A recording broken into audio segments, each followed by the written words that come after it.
Assalamualaikum warahmatullahi wabarakatuh. Saya akan menpresentasikan hasil kerja dari kelompok 10 dengan tema memanfaatkan pasar global, dan beranggotakan Tasya Fahilatus Salika dan saya Muhammad Yanal Fanani.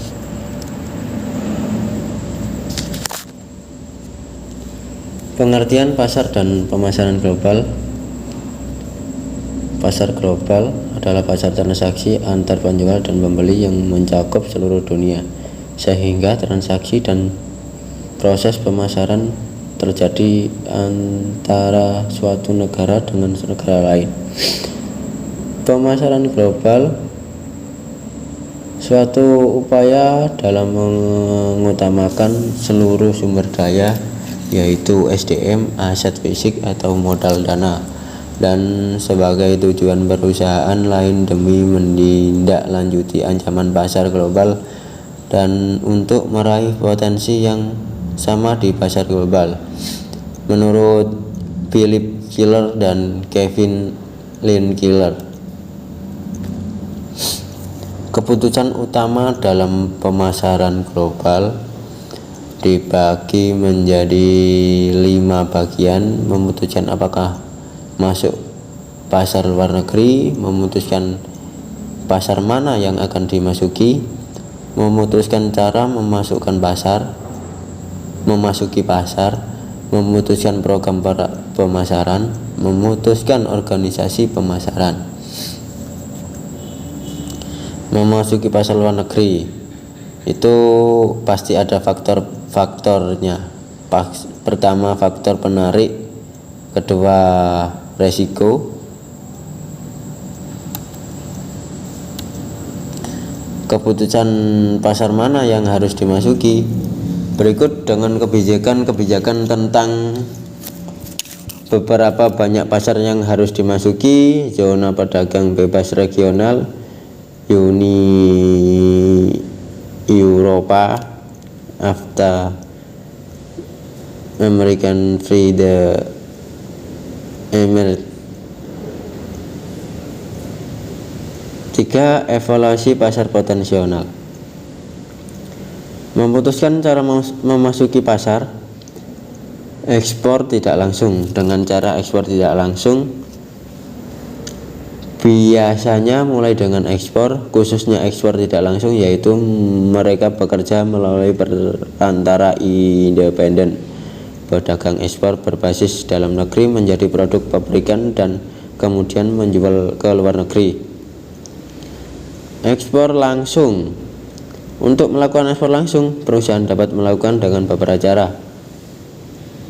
Pertama, departemen atau divisi ekspor berbasis dalam negeri, cabang penjual atau anak perusahaan luar negeri. Ketiga, perwakilan penjual ekspor yang berbagai bepergian. Dan yang terakhir, distributor atau agen berbasis luar negeri. Memutuskan cara memasuki pasar. Lisensi. Pemberian lisensi adalah cara sederhana untuk terlibat dalam pemasaran internasional. Pemberian lisensi: menerbitkan lisensi kepada perusahaan asing untuk menggunakan proses manufaktur, merek dagang, hak paten, rahasia dagang, atau item lain yang berharga dengan biaya atau royalti. Usaha patungan. Lebih banyak pasar geografi dan teknologi, serta untuk mendiversifikasi investasi dan risikonya. GE Money cabang pinjaman retail GE memandang usaha patungan sebagai salah satu alat strategis yang paling kuat. Yang terakhir, investasi langsung. Bentuk akhir dari keterlibatan asing adalah kepemilikan langsung. Perusahaan asing dapat membeli sebagian atau seluruh kepentingan di perusahaan lokal atau membangun fasilitas manufaktur atau layanan sendiri. Memutuskan program pemasaran. Satu produk dapat diterapkan yaitu perluasan langsung, penyelesaian komunikasi, penyelesaian ganda, penyelesaian produk, penemuan produk, kebanggaan produk baru. Pasti ada resiko dari negara yang mau dimasuki pasar-pasar atau pedagang dari negara asal. Negara asal adalah asosiasi mental dan keyakinan yang dipicu oleh suatu negara. Penjabat pemerintah ingin memperkuat citra negaranya untuk membantu pemasar domestik yang mengekspor dan untuk menarik perusahaan dan investor asing. Menentukan organisasi pemasaran dibagi menjadi 3: Departemen Ekspor, Divisi Internasional, Organisasi Global. Departemen Ekspor sebuah perusahaan biasanya memasuki pemasaran internasional hanya dengan mengirim barang. Jika penjual internasionalnya meluas, ia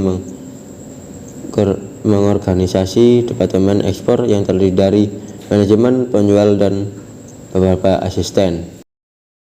Dan sekian presentasi kelompok 10, kurang lebihnya mohon maaf. Assalamualaikum warahmatullahi wabarakatuh.